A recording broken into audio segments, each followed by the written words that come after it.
The ring wasn't hers. The dress wasn't hers either, but the ring was the thing that kept catching the light on the carriage ride over. And Prudence couldn't stop looking at it. It had belonged to his mother. Mrs. Aldgate had pressed it into her hand 3 days before the wedding, with something that was almost apology in her eyes. And something else underneath that Prudence had not yet learned to name. The stone was pale yellow. Citrine. Someone had told her, and it sat slightly crooked on her finger no matter how she turned it. She turned it now. The Ashworth estate, Witmore Hall, sat at the end of a long gravel drive lined with oaks that had been old when Virginia was still a colony. Prudence had passed through these gates twice before, once at 15 when her mother brought her to a garden party, and once at 22 when her father brought her to a meeting that was dressed up as a dinner, but was in fact a transaction. She was 23 now. She had been Mrs. Witmore for 11 days. Her husband sat across from her in the carriage and read his correspondence. Not once, not in 11 days, had she seen him without something to read. His name was Graham Witmore. No, that wasn't right.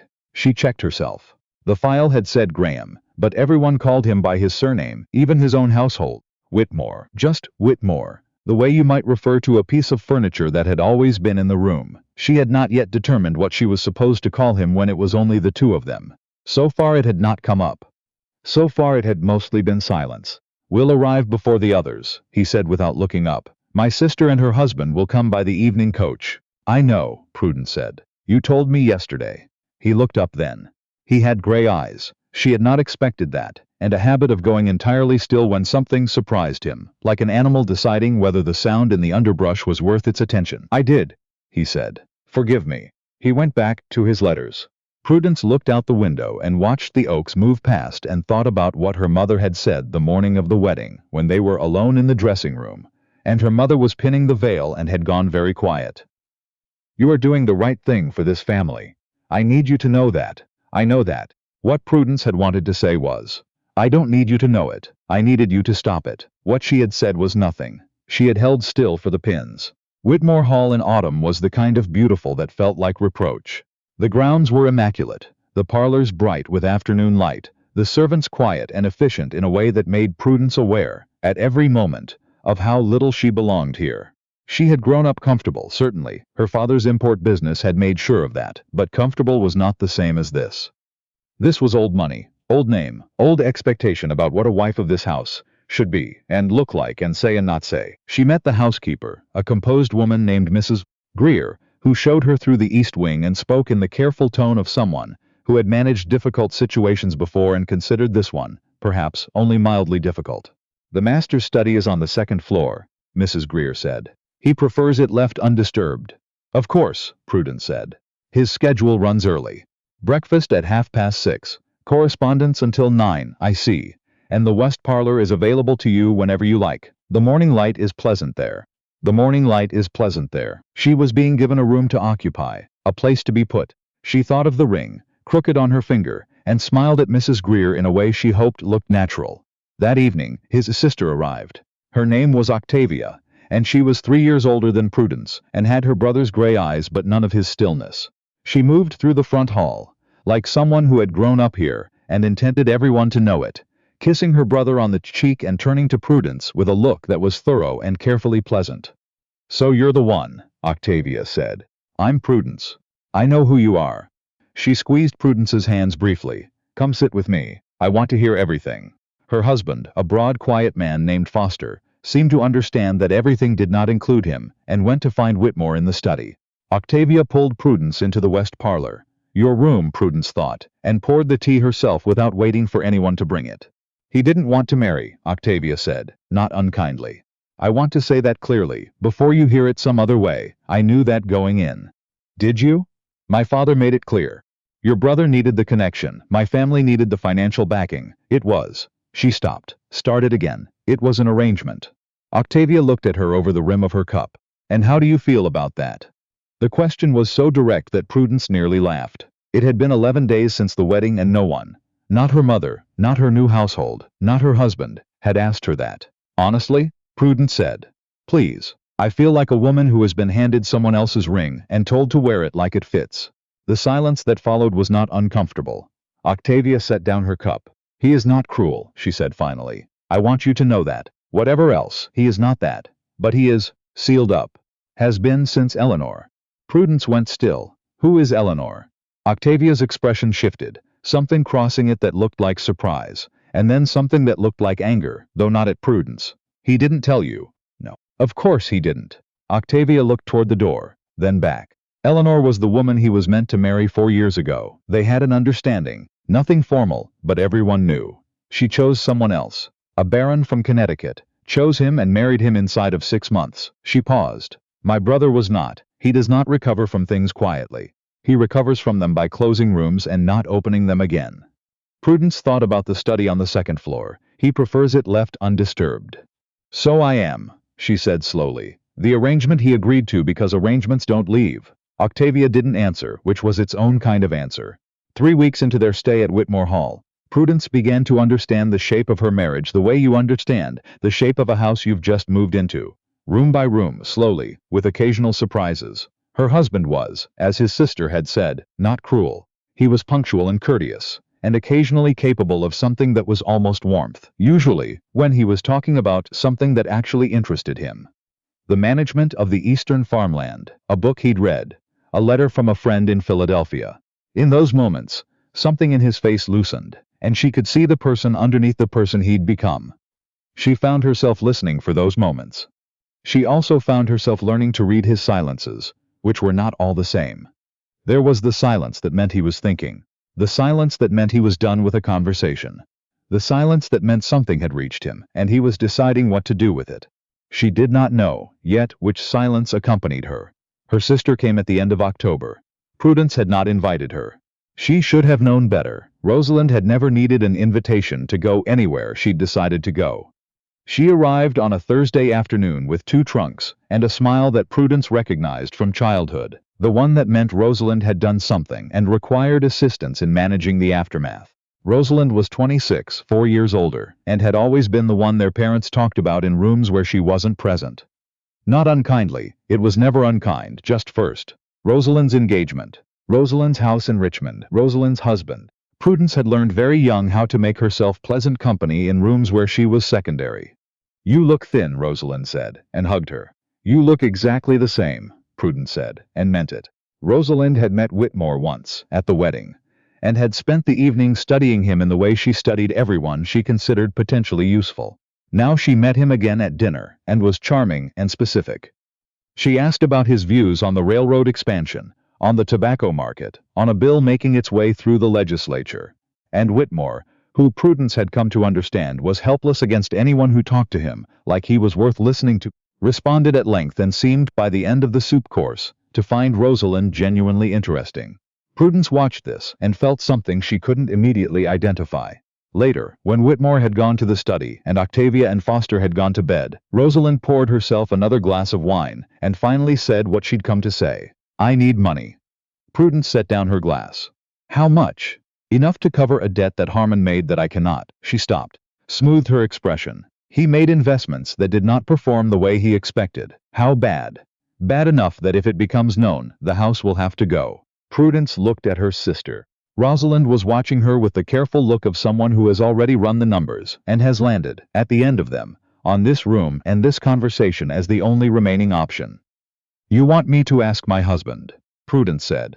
You're in a position to help your family. I have been in a position to help this family since I was 22 years old. Rosalind's expression flickered. That's not fair. No, Prudence agreed. It isn't. The fire burned down between them. Outside, a wind came up off the fields and moved through the old oaks, and Prudence listened to it and thought about the ring on her finger, and the woman in Connecticut who had decided she wanted something else, and the man upstairs who had closed a room because of it. I'll see what I can do, she said finally. She didn't go to her husband right away. She spent 3 days thinking about how to do it, without it becoming something it shouldn't become. An obligation, a favor owed, a piece of evidence in whatever accounting he was keeping of this marriage. She had too little to offer him that was actually hers. She would not make the mistake of adding her family's debts to the list. On the 4th day, she went to the study. She knocked. He said, "Come in." He was at his desk, and he looked up when she entered with the expression she'd come to recognize as genuine attention, not polite attention, not performed attention, but the real kind that meant he had actually stopped the other thing. "Sit down," he said. She sat. She had intended to begin with something careful, measured, constructed. Instead, she heard herself say, "My sister came here because she needs money. Her husband made bad investments and they're in debt, and she came to me because I am the only one in a position to do anything, and I don't know what to do with that." He was quiet for a moment. "How much?" she told him. He didn't flinch, he didn't look away. "And you," he said. "What do you want to do?" She had not expected that question either. It seemed to be a habit of the Witmores, asking her things no one else thought to ask. "I want to help her," Prudence said. "She is my sister, and I love her, and she made a poor choice in a husband, but that is not." She stopped, steadied. "But I don't want to do it by putting you in a position you haven't agreed to. This is your money, this is your house. I have no right to come in here and ask you to clean up a mess that has nothing to do with you." The silence that followed was the kind she hadn't catalogued yet. She didn't know what it meant. "You know what I paid for this marriage," he said at last. She met his eyes. "My father told me the terms." "Yes. Then you know that whatever else it is a partnership. Your family's stability is relevant to that partnership." He paused. "I'll cover the debt. I want to repay you. You don't owe me. I want to." She said it more firmly than she intended. "Not because I owe you, because I don't want to owe you. Do you understand the difference?" He looked at her for a long moment. Something shifted in his face. Not the warmth she'd seen when he talked about things that interested him, but something adjacent to it. Something more like recognition.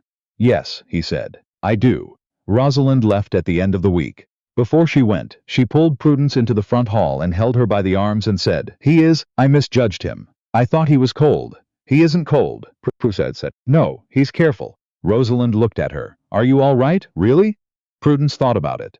She thought about 11 days in a carriage with a man reading his correspondence, and the room in the West Wing that had been given to her like a consolation prize, and the ring that sat crooked on her finger every morning. "I'm learning the shape of things," she said. Rosalind hugged her, and got into the carriage, and was gone. November came in cold.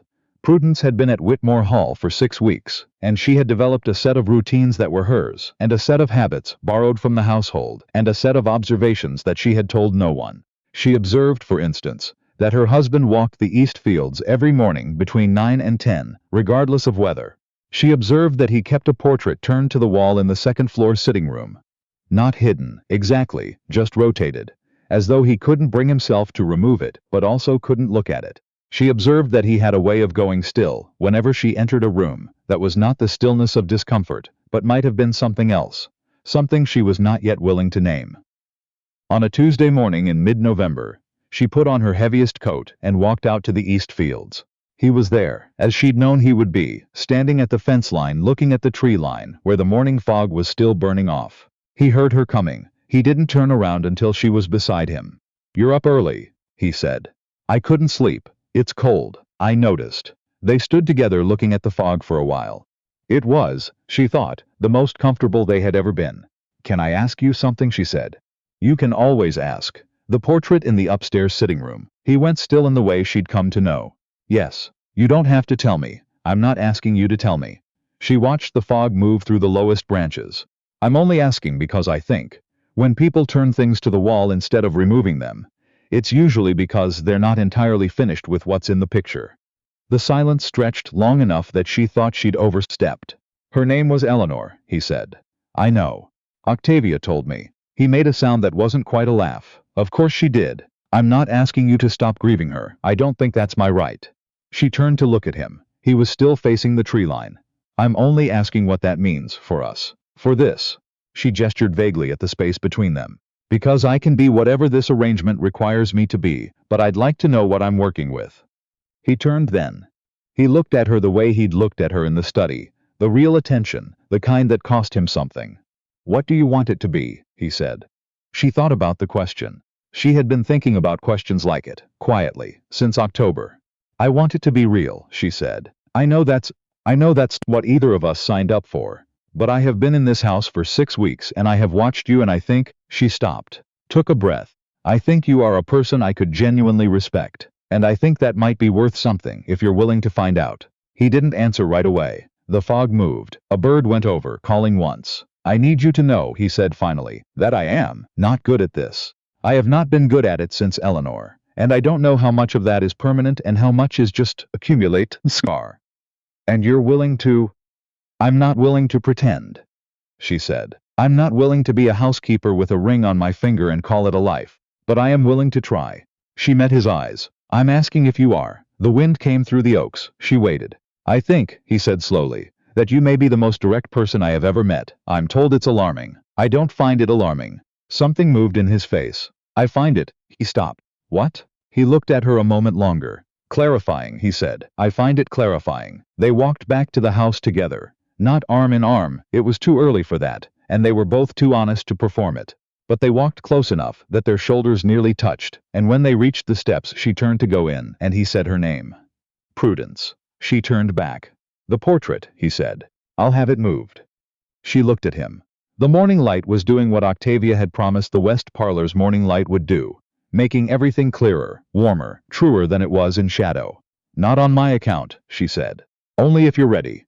I think, he said, that you coming out to the East Field at 6 in the morning in November to ask me what I meant to do with my life might have accelerated the timeline. She laughed. She had not expected to laugh, and it surprised her, and she could see that it surprised him, and then something shifted on his face that she had not seen before. Something that was neither warmth nor recognition, nor the careful stillness he usually wore. Something that was, if she was reading it correctly, the beginning of something. Come inside, she said. Breakfast is at 6:30. I know. I set the schedule. I know you know. She went up the steps. I'm inviting you anyway. He followed her in. The ring sat crooked on her finger all through breakfast. She had grown used to it by then. The small wrongness of it, the way it caught the light, and made her aware of itself at inconvenient moments. She was reaching for the coffee when she felt him looking at her hand. She looked up. It was my mother's, he said. Before it was my mother's. The setting is old. I could have it adjusted if you wanted. So he gestured. Sit straight, yes. She looked down at the ring, the pale yellow stone, the crooked setting, the inherited weight of every woman who had worn it before her. Not yet, she said. He looked at her. When I've earned it, she said, when it's mine. Not borrowed. Mine. She looked up and met his eyes. Then I'll have it adjusted. He was quiet for a moment. Then, that could take a while. I have time, Prudence said. We both do. Outside, the morning had burned the fog entirely off, and the east fields lay open and clear in the early winter light. And the oaks stood the way they had always stood, old and patient and indifferent to the arrangements of the people underneath them. And for the first time since the carriage ride through those gates, Prudence thought that she might, in time, come to belong here. Not because she'd been placed here. Because she'd decided to stay.